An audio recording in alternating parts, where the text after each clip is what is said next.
Welcome छ है मेरो भ्लगमा।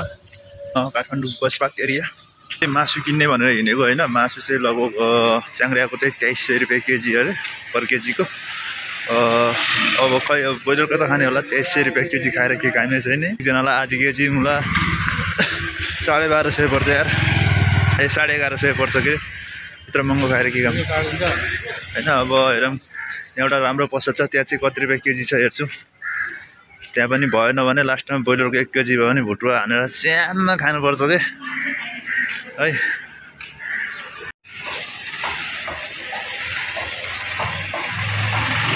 के हो च्याङ्ग्रा कसो छ? च्याङ्ग्राको 25-50 त्यत्रो हुन्छ?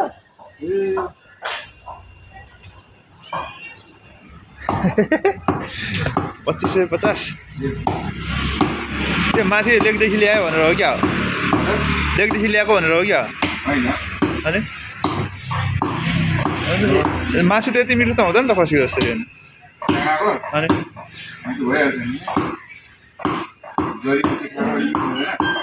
खै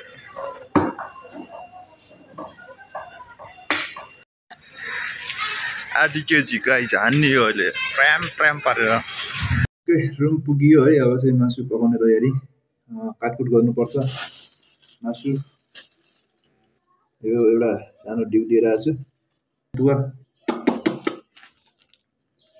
के हो यो? 10 रुपियाँको भनेर दियो यार। 4वटा छ यसमा, 4वटा।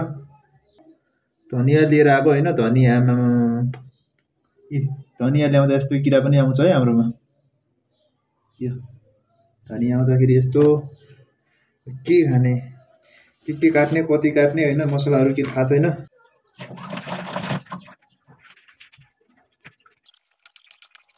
खोर्सानी काटेँ होइन सुरुमा। त्यसपछि प्याज, टमाटर के छ मसलाहरू होइन सबै रेडी गरेँ मैले। अदुवा, लसुन।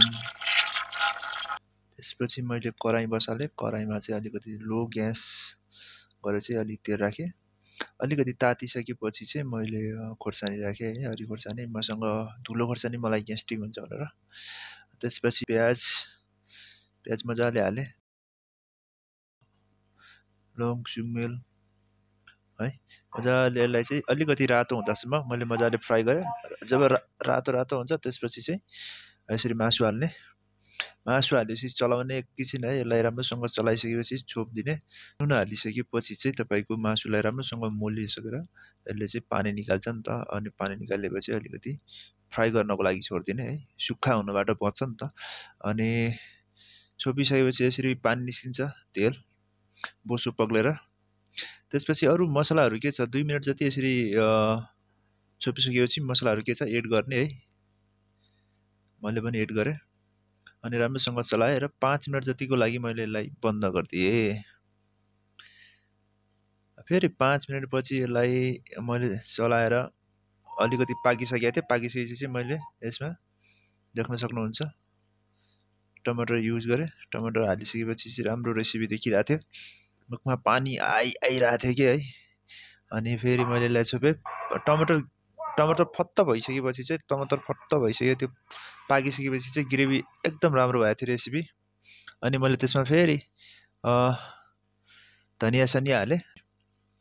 टमाटर हालेको 5 मिनटपछि चाहिँ मैले त्यो गरेँ। त्यसरी धनियाँलाई पनि फेरि मैले 1 मिनट जति यसको राम्रोसँग पाकोस् भनेर फेरि मैले छोपिदिएँ।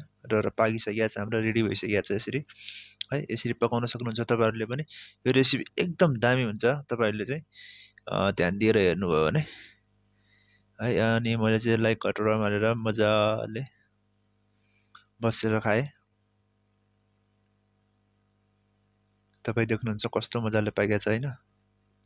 अनि साइडमा ल्यापटप राखेर मजाले अगाडि डिउ छ है। मासु कम मजा आउँछ खानामा तपाईँहरूले पकायो भने यसरी होइन।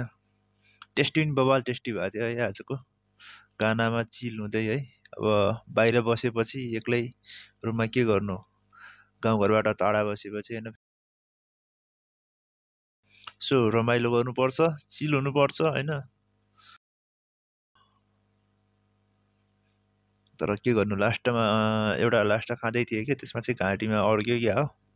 यस्तो ऊ अनि घाँटीमा अड्केर होइन को के लाग्यो के भयो भयो बल्ल तल्ल कनी न कनी टुक्नेको है घाँटीमा अड्क्यो ट्यु खाए अझ पनि नआउने भयो पछि घाँटीमा खक्क हानेको त्यसपछि भित्र गयो के होइन भने म सिद्धिन्थेँ कि एउटै एकजना रुममा बसेपछि यस्तै गाह्रो हुन्छ कि 2-3 जना साथी भयो भने त हेल्प गर्थ्यो भने त टुक्ने एक्लै छु होइन गाह्रो भइहाल्छ कि त्यही भएर साथीहरू एक्लै खानुहुन्छ कतै हुनुहुन्छ भने ध्यान दिएर पकाएर ध्यान दिएर खानु होला ओके